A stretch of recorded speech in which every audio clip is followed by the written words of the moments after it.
You know, time and time again, we've seen Pyongyang cross, so-called red lines with impunity. What makes it different this time, and how does the international community react? I think by now, red lines don't matter much anymore. I think what the international community should be doing right now is whether or not they have the full nuclear capabilities. We have to have them give it up.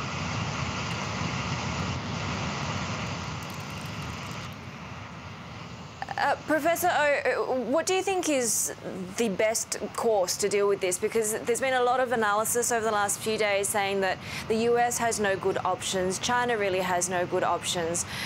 What's the best way to deal with this? Should China impose tougher sanctions?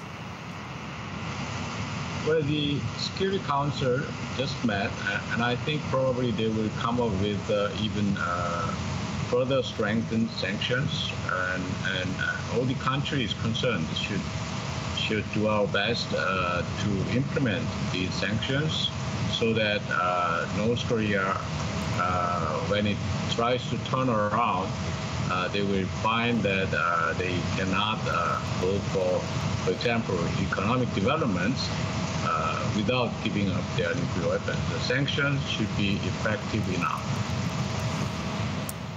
Ambassador Oh, I just want to pull up a chart here for our viewers that I'm sure you're quite familiar with, but it basically tallies up here on my chart, on my terminal here, #BTV2145. I know you can't see it, but it shows in red bars just how many missile tests have been launched by North Korea, and you can just see since December of, since 2015, I should really say, the number has just risen, and it's just gone astronomical within the last 12 months or so. What do you think Kim Jong-Un really wants? In your best view, since you know this country and you know South Korea so well, what in the relationship with North Korea, what do you think Kim Jong-Un really wants? Kim Jong-un, I think he wants to have full nuclear capabilities.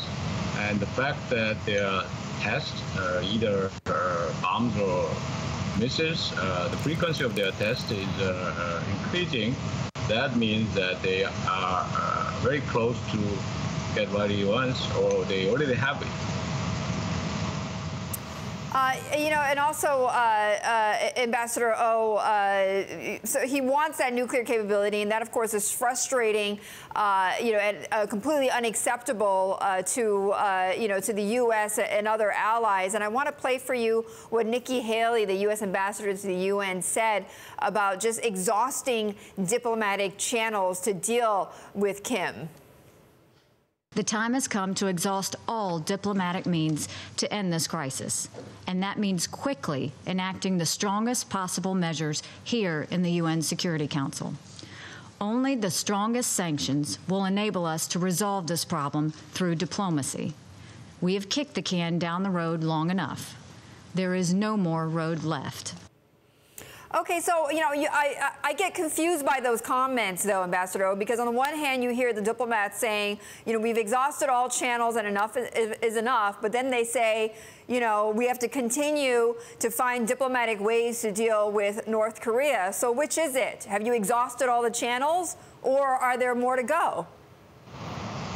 Well, I think there is more to go. We have pretty strong sanctions in place right now. But still, there are things that we can do further. For example, including oil embargo. Like Nikki Haley said, and also the South Korean ambassador said, we should make the sanctions really binding so that North Korea will have to make a choice.